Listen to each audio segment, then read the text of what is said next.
যারা বিয়ে শাদী করেন নাই আপনাদের বা করেছেন, আপনাদের কথা আপনাদের সন্তানদেরকে যখন বিয়ে দেবেন, বিয়ে দেওয়ার ক্ষেত্রে দিনদারি দেখেন, ছেলের বা মেয়ের দিনদারি যদি থাকে, আল্লাহ সুবহানাহু ওয়া তাআলা এই দিনদারির কারণে তাকে এই দুনিয়ার দৌলত প্রদান করবেন। আল্লাহ যদি কাফের এবং মুশরিককে দিতে পারেন, তাহলে দিনদারকে আল্লাহ দেবেন না? দেবেন কিনা? নবী রাসূলরা কি এই পৃথিবীর সম্রাট ছিলেন না? এই পৃথিবীর দুজন শ্রেষ্ঠতম সম্রাট দুজন ছিলেন নবী, একজন হচ্ছে যুলকারনাইন আর একজনকে সুলাইমান আলাইহিস সালাম। যুলকারনাইন যদি নবী না হন, তাহলে তো তিনি একজন শ্রেষ্ঠতম মুসলিম। দিনের দাওয়াতের কারণে গোটা পৃথিবী চষে বেরিয়েছেন। মাকতুলি আশ-শামসি মাগরিবা শামস, একবারে গোটা পৃথিবীর পূর্ব প্রান্তে গিয়েছেন কি এবং পশ্চিম প্রান্তে গিয়েছেন, তিনি ঘুরে বেরিয়েছেন। এইভাবে আপনি নবী রাসূলরা দেখেছেন গোটা পৃথিবী পরিচালনা করেছে। এই পরিচালনা যদি আল্লাহ সুবহানাহু ওয়া তাআলা কাফের এবং মুশরিকদের দিতে পারেন, আপনিও যোগ্যতা অর্জন করলে ঈমানের কারণে আপনি তো প্লাস অ্যাহেড অফ এভরিওয়ান, আপনি অন্যদের সামনে এগিয়ে আছেন। সেটা আপনি পাবেন, সেই মর্যাদা আপনি পাবেন। আমি যে কথা তাহলে বলতে চাই, প্রিয় বোনেরা ভাইয়েরা, আপনাদের সন্তানদের জন্য আপনারা ভালো মানুষ হয়ে যান, এই সন্তানদের জন্য। এবং আপনার সন্তান আপনার মৃত্যুর পরে আপনার জন্য দোয়া করবে, রব্বিরহামহুমা কামা রাব্বায়ানি সগীরা। ওকে শিক্ষা দেয়া লাগবে না? আপনার বাবার জন্য আপনি কবে দোয়া করেছেন বলেন? আপনার বাবার জন্য আপনি, আপনার মায়ের জন্য, আপনার সন্তানকে হাত সাথে নিয়ে আপনি দোয়া করুন। ওরা বুঝুক যে বাবা মার জন্য দোয়া করা লাগে। আপনার সন্তানকে নিয়ে আপনি সিনেমা দেখবেন, টেলিভিশন দেখবেন, অথবা বিভিন্ন ধরনের গাল গল্প করবেন, রাজনৈতিক আলাপ করবেন, আর আত্মীয় স্বজনের বিরুদ্ধে বিষোদ্গার করবেন, অমুকে আপনার ক্ষতি করেছে, আপনার ভাইয়ের বিরুদ্ধে, আপনার বোনের বিরুদ্ধে বিভিন্ন ধরনের গল্প করবেন। আপনার সন্তানরা তো ভাই বোনের বিরুদ্ধে কি, ভাই বোনের বিরুদ্ধে এই জাতীয় কথাবার্তা বিষোদ্গার করা অথবা গীবত চর্চা করার অনুমতি নিয়ে তৈরি হবে। এটা বুঝবে যে এটা তো হালাল কাজ, এটা তো হারাম না।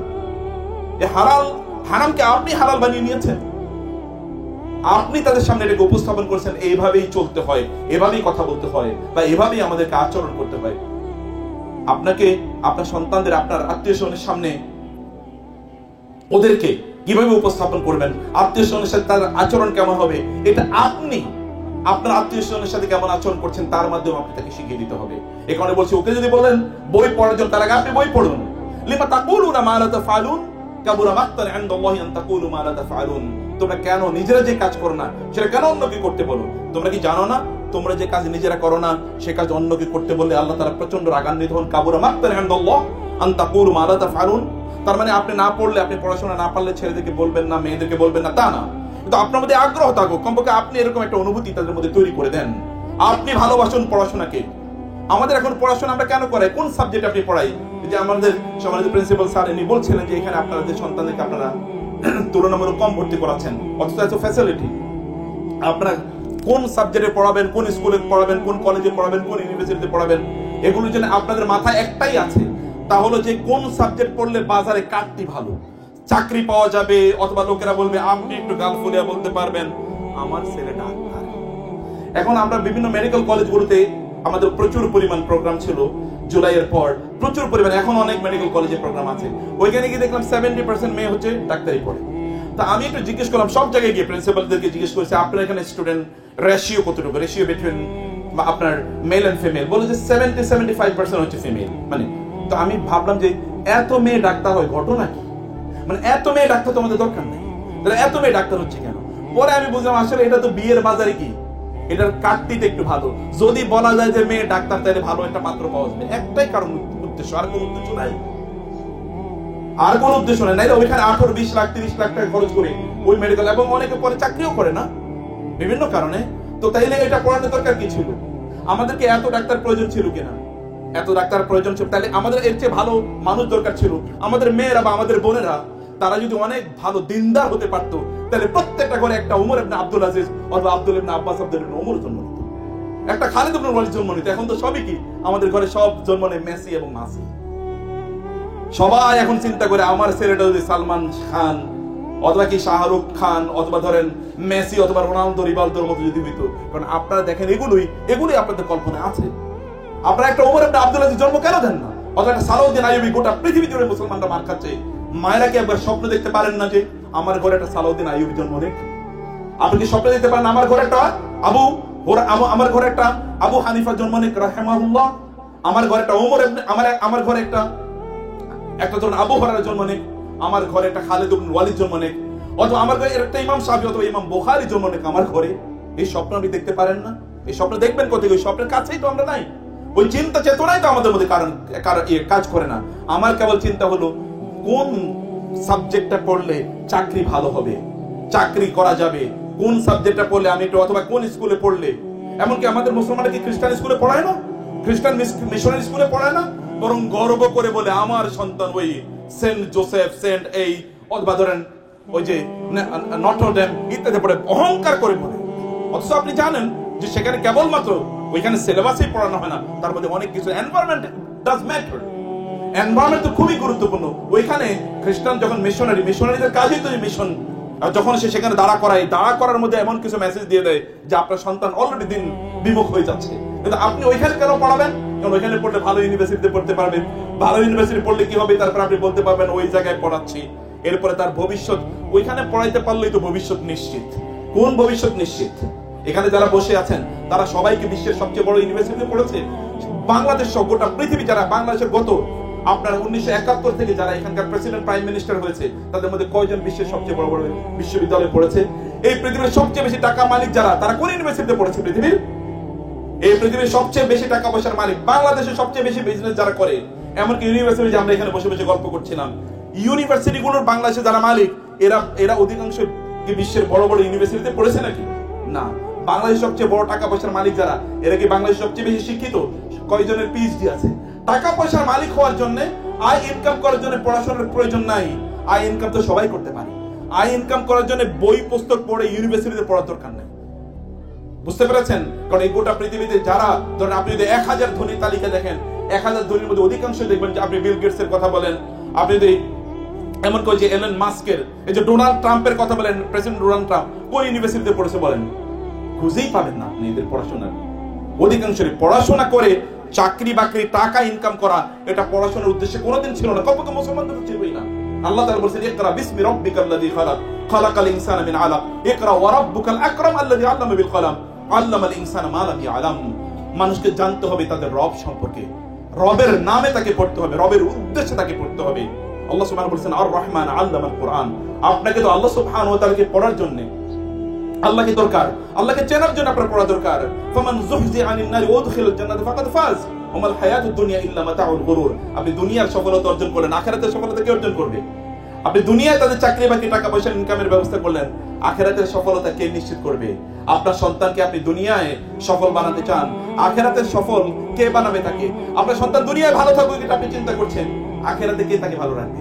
আপনার সন্তান যখন আপনার সামনে জাহান্নামে নিক্ষেপ করা হবে, তখন আপনি কি মনে হবে? এখন তো এক ফোঁটা আগুনে তার হাত যদি লেগে যায়, তখন আপনি ছুটেন হসপিটালে। সেদিন কোথায় ছুটবেন?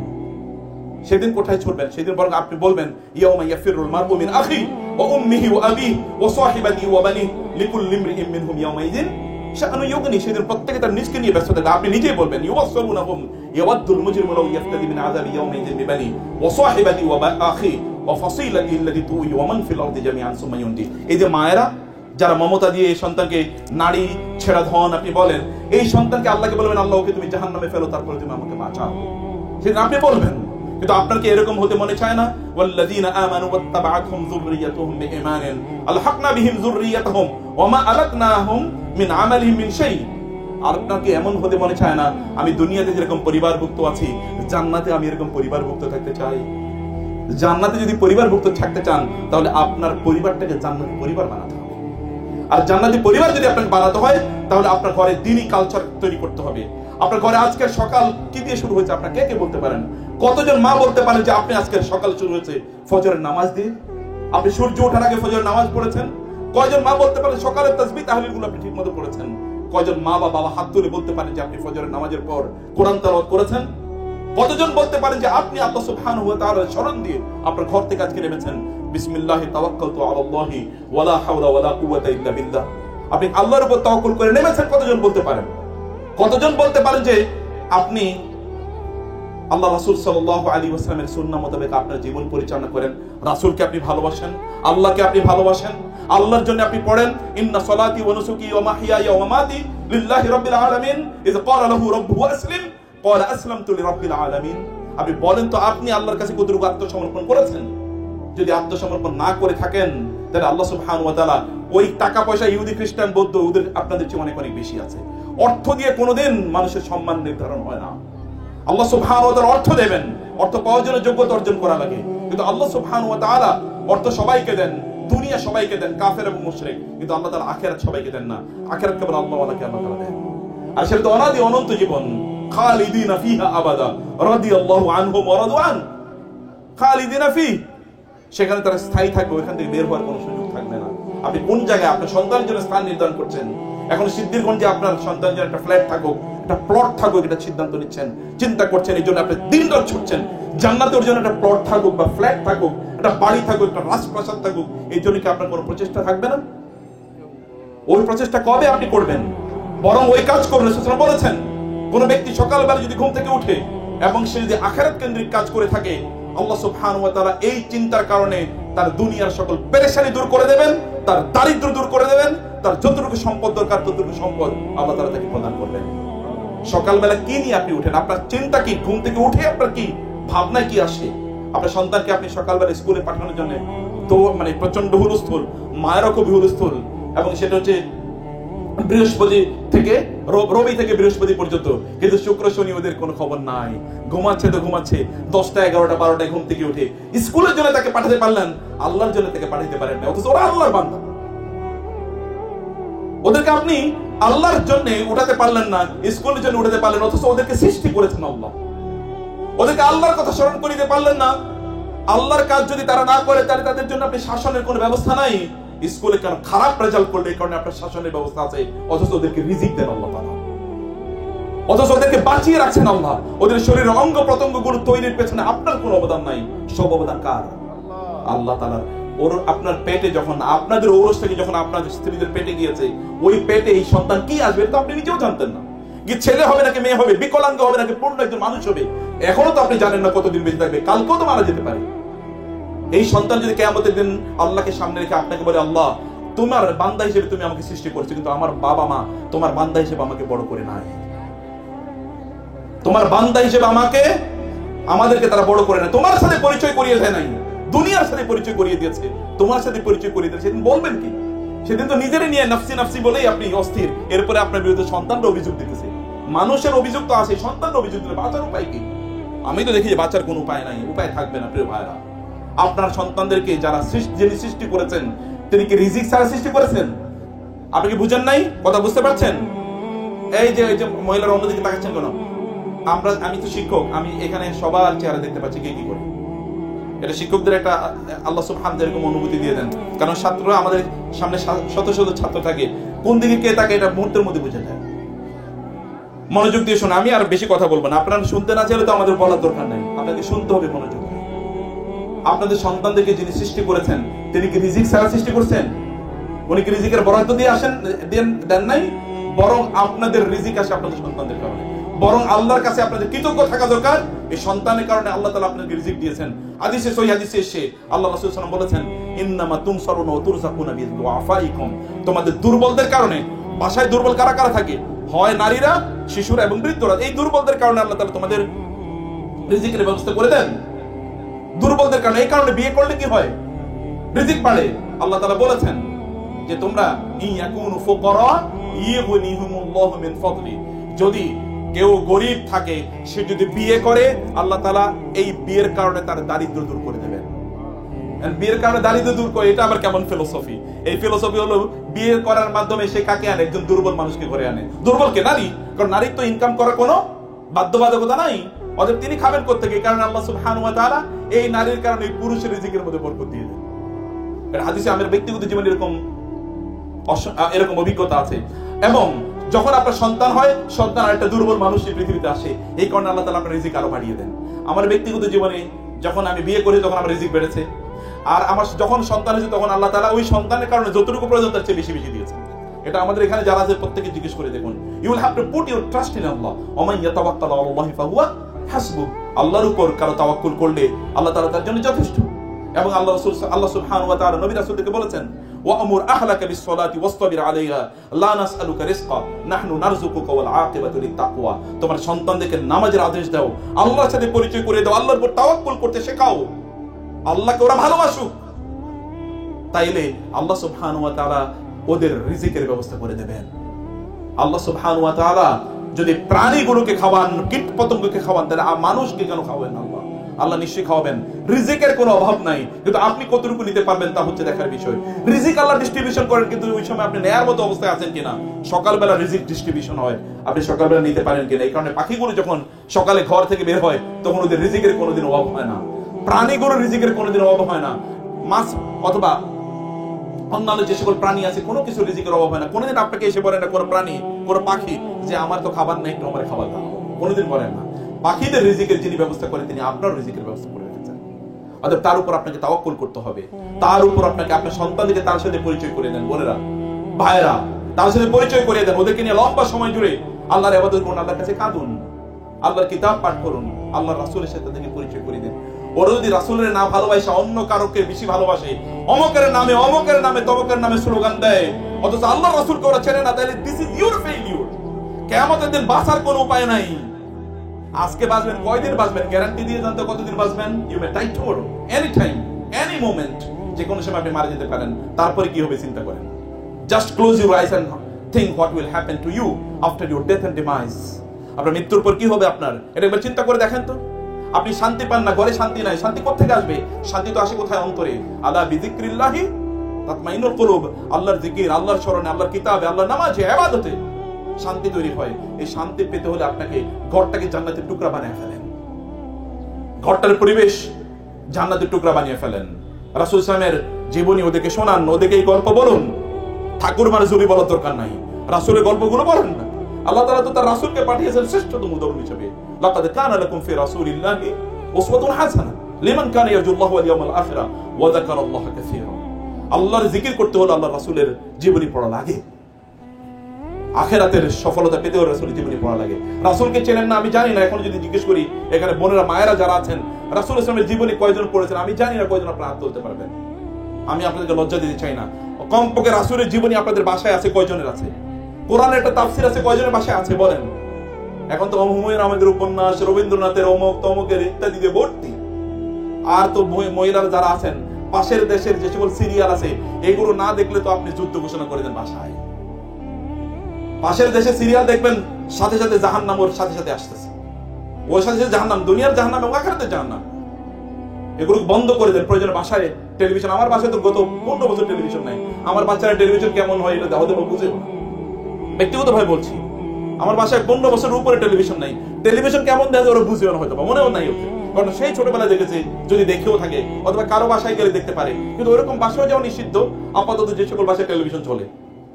তো টেলিভিশনে কি দরকার আছে? এখন আর টেলিভিশনের দরকার নেই, কারণ এখন তো মোবাইল সবচেয়ে বড় টেলিভিশন, নাকি? এখন মোবাইলের এডিকশন, আপনি মোবাইল দেখতে, এই মোবাইল দেখো না, আপনার পোলা দেখতে, ছেলে বা মেয়ে দেখতেছে, আপনি মোবাইলে আসক্ত, আর আপনি বলছেন এটা দেখো না। ওরা মনে করে মা যেটা বলতেছে মিথ্যা কথা বলতেছে, বাবা যা বলছে তা মিথ্যা বলছেন। বাবাকে তো ফলো করে, মাকে তো ফলো করে। আপনি আমাদের কাছে এসে বলবেন, স্যারের কাছে এসে বলবেন মোবাইলের এডিকশন থেকে তো বাঁচাইতে পারেন। মোবাইল পাইলো কই?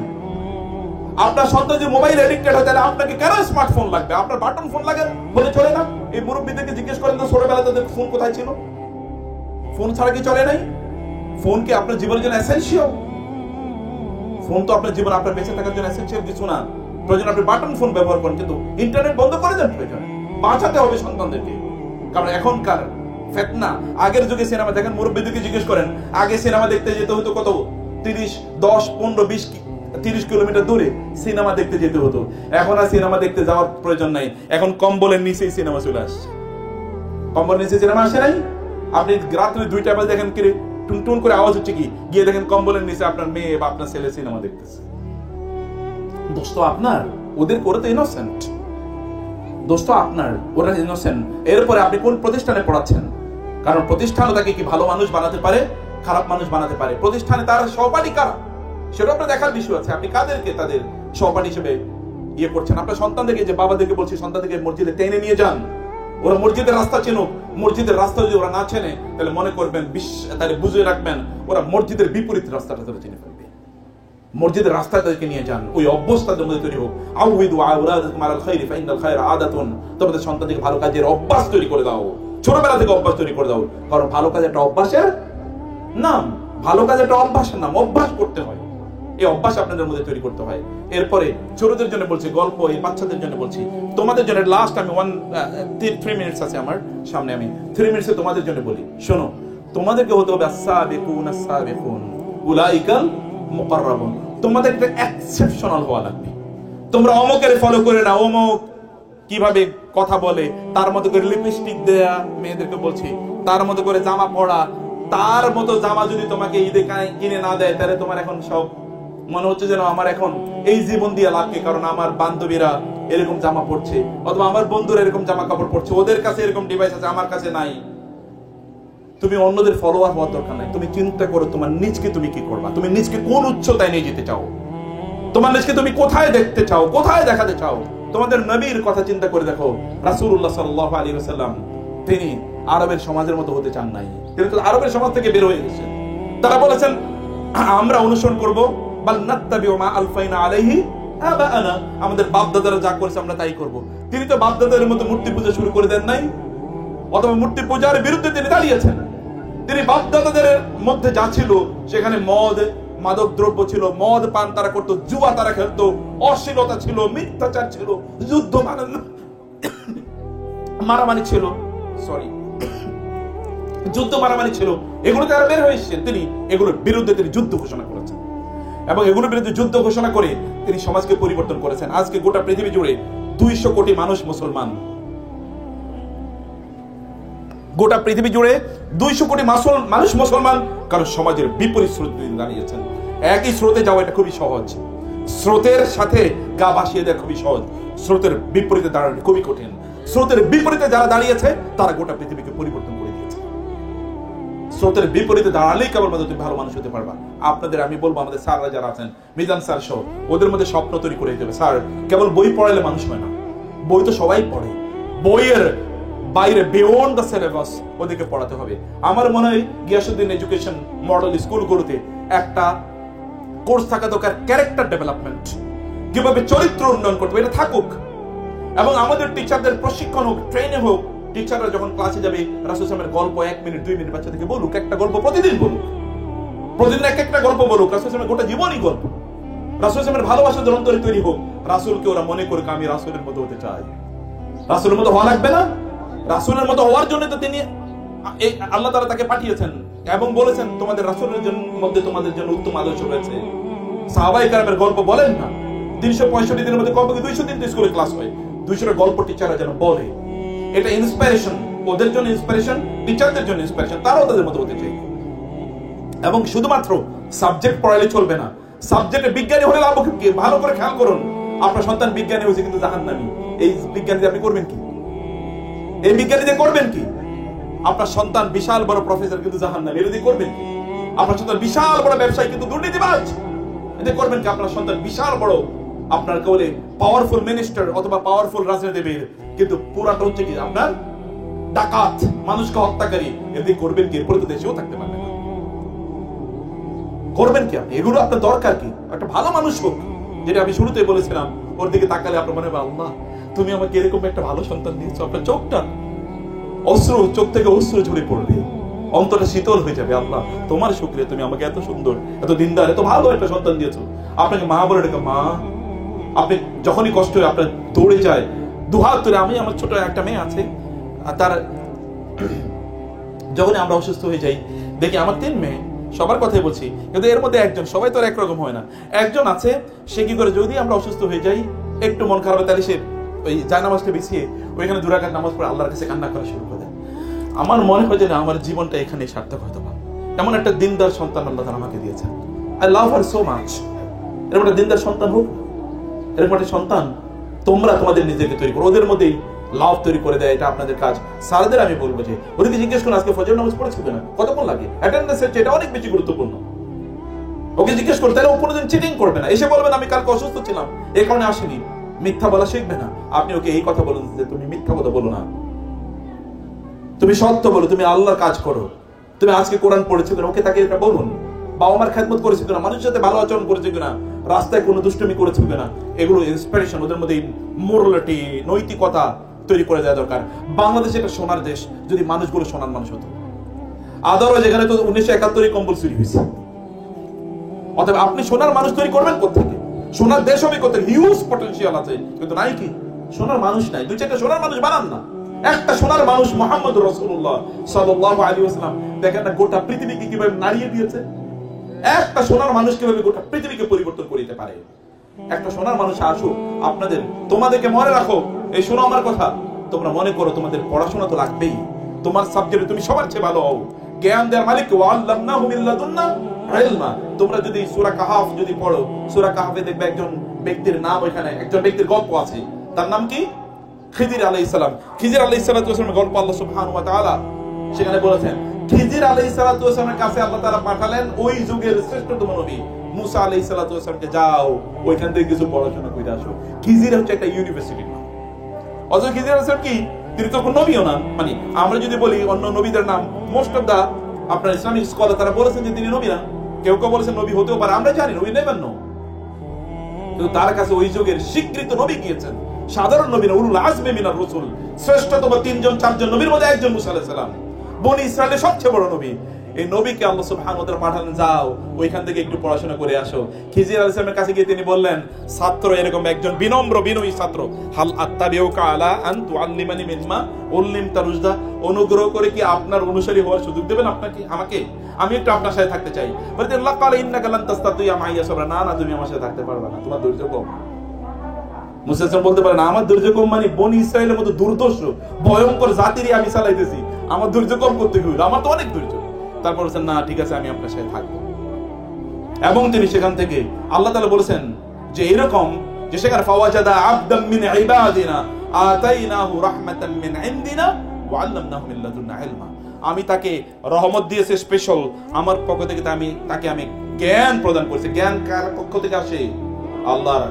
রব্বি জিদনি ইলমা, রাসূলকে আল্লাহ বলেছেন আপনি বলুন রব্বি জিদনি ইলমা। রাসূল কোন ইউনিভার্সিটিতে পড়েছেন?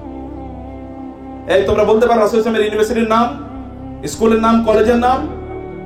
কে তার শিক্ষক? আল্লাহ। আল্লাহ সুবহানাহু ওয়া তাআলা তার শিক্ষক। আল্লাহ যদি আমাদের শিক্ষক হয়ে যায়, তাহলে জ্ঞানের মালিক যিনি, তিনি যদি শিক্ষক হয়ে যান, তাহলে আমাদের আর জ্ঞান এর নতুন উৎস খোঁজার দরকার কি? নতুন উৎস আর প্রয়োজন নেই। তোমাদেরকে আল্লাহর কিতাব পড়া দেবো, তোমাদের সিলেবাসের মধ্যে কি থাকবে বলি? আল্লাহর কিতাব পড়বে ডেইলি। যত বেশি কিতাব কোরআন পড়বে, তত আল্লাহ তাআলা তোমার জ্ঞান বাড়িয়ে দেবেন। যত আল্লাহর কিতাব পড়বে, তত আল্লাহ জ্ঞান বাড়িয়ে দেবেন।